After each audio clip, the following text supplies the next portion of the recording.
Assalamualaikum teman-teman. Kembali lagi di pelajaran seni budaya bersama Ibu Firda. Hari ini materi pokok kita akan membahas tentang seni lukis. Yuk simak baik-baik pengertian dan tujuan seni lukis. Di sini ada salah satu pakar yang mencetuskan tentang pengertian dan tujuan seni lukis. Ada Tolstoy, ada Thomas Munro, ada Sudarso, Sony Ade dan Imam Herbert Reed, Myers, Galeri Fascia Art Studio.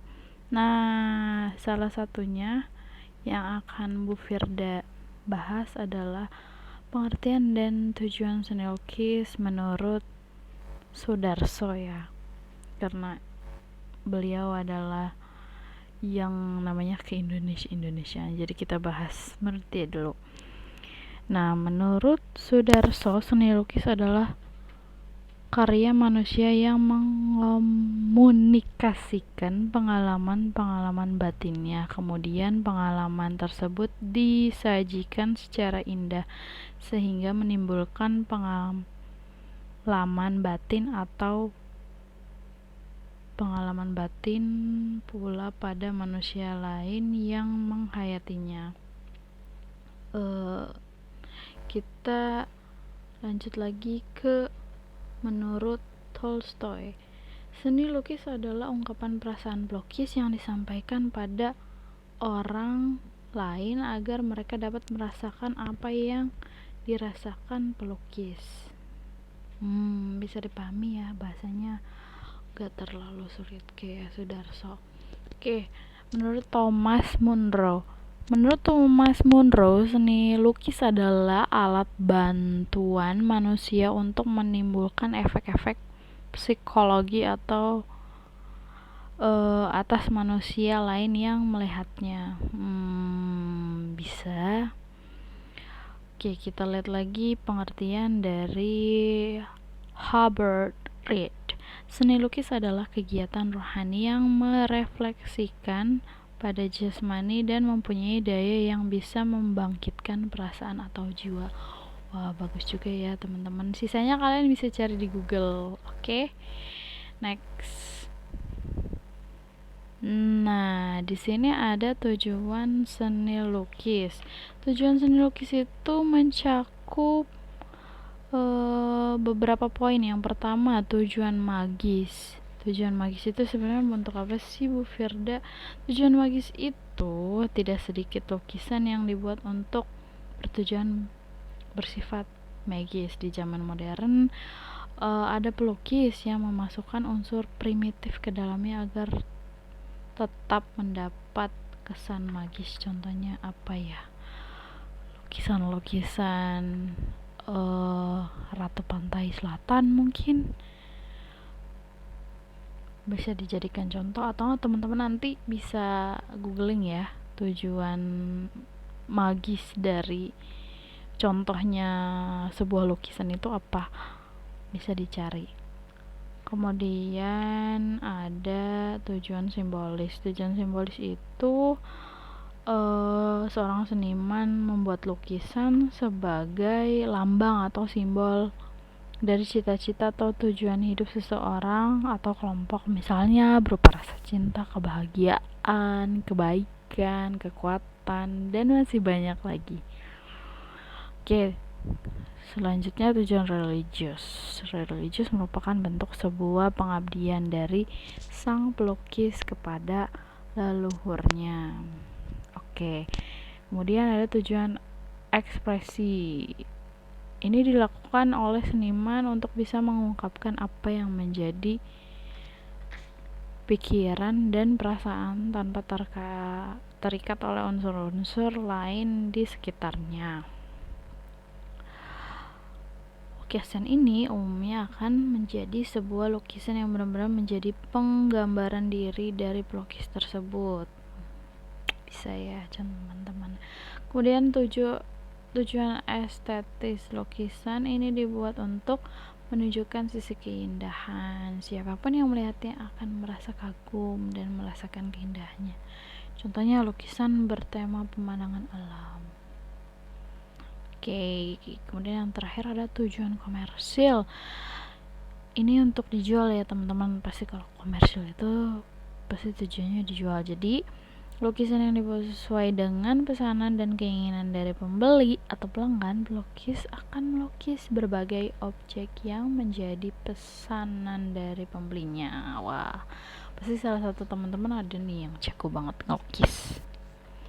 Oke, next itu ada unsur seni lukis. Yang pertama ada titik, ada garis, ada bidang, bentuk, tekstur, warna, gelap, terang, dan yang terakhir ruang dan kedalaman. Oke, next kita punya prinsip dan teknik seni lukis. Yang pertama itu ada kesatuan. Maksudnya kesatuan itu apa, Bu Firda? Kesatuan dalam seni lukis adalah prinsip yang menunjang unsur-unsur dalam seni lukis sehingga saling berpadu satu sama lain agar memiliki nilai estetis. Kemudian keselarasan. Maksud dari keselarasan atau harmonis itu ada kaitannya kedekatan unsur-unsur yang berbeda baik bentuk, pencahayaan, warna, dan menciptakan suatu keindahan. Yang ketiga, penekanan. Penekanan dalam sebuah seni lukis itu berfungsi agar sebuah karya seni lukis tidak bersifat monoton dan membosankan. Biasanya seorang pelukis itu mampu memberikan perbedaan yang mencolok pada karya seni lukisnya dari segi bentuk, warna, ukuran agar terlihat lebih menarik. Kemudian irama. Irama itu prinsip pengulangan suatu atau suatu unsur lebih yang berupa garis, bentuk, atau variasi warna yang secara teratur itu menghasilkan irama harmonis yang meningkatkan nilai estetika dari karya tersebut. Lalu ada 5 gradasi. Gradasi berfungsi memberikan susunan warna yang didasari pada tingkatan tertentu dalam sebuah lukisan. Pasti teman-teman udah belajar nih gradasi warna ketika kalian semua berada di preschool.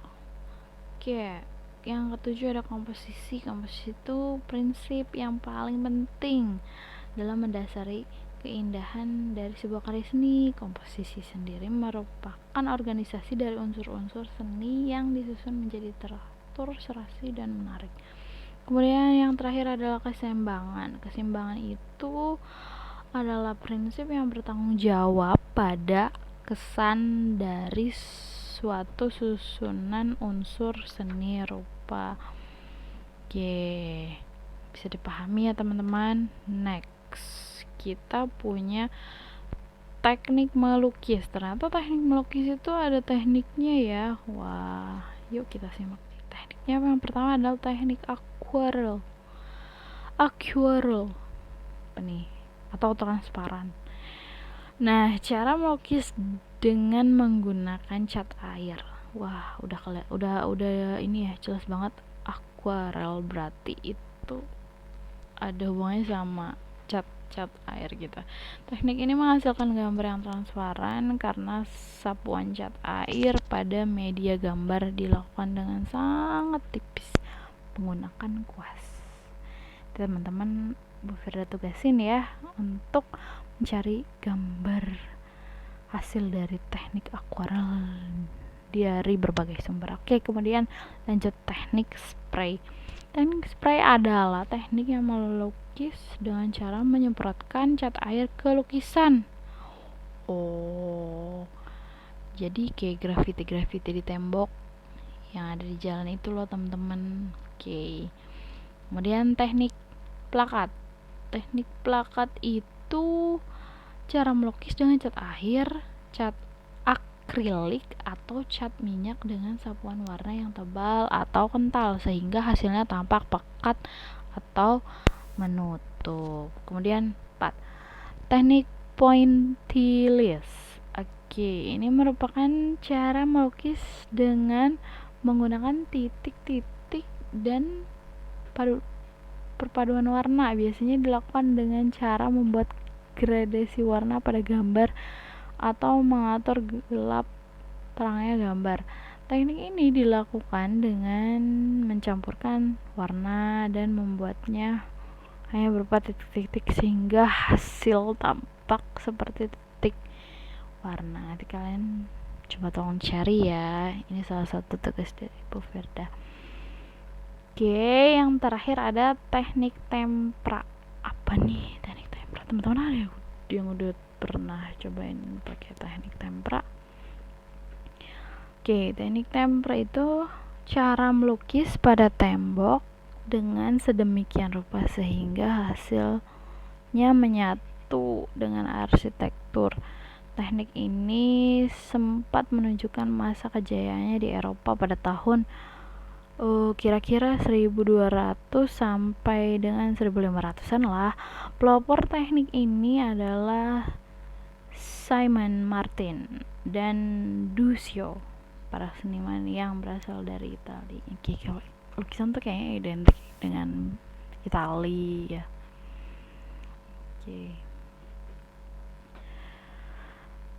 Segitu bisa dipahami ya teman-teman. Nah, Bu Firda akan menugaskan kalian. Ini latihan ya.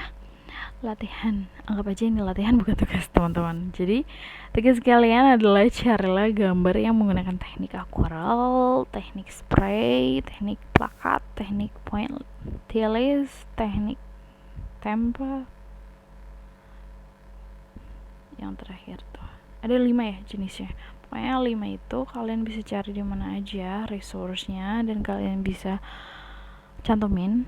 Kalian cari di mana linknya, bisa dari nanti kalian download gambarnya terus kalian masukkan ke Word dan kalian coba ketik itu gambar apa gitu, dianalisis ini gambar dari teknik spray gitu, gambar dari teknik plakat, gambar teknik dari coral kayak gitu. Teman-teman jangan lupa dikasih nama ya, dan tugasnya dikumpulin. Jangan lupa agar ini tidak menjadi beban untuk kalian segera kerjakan ya, agar kalian semua bisa istirahat. Oke, terima kasih teman-teman sudah menyimak media pembelajaran hari ini melalui video YouTube. Oke, jika ada pertanyaan bisa langsung menghubungi Bu Firda atau pertanyaannya di menu panel diskusi. Oke, sekian teman-teman, sampai bertemu lagi di materi selanjutnya.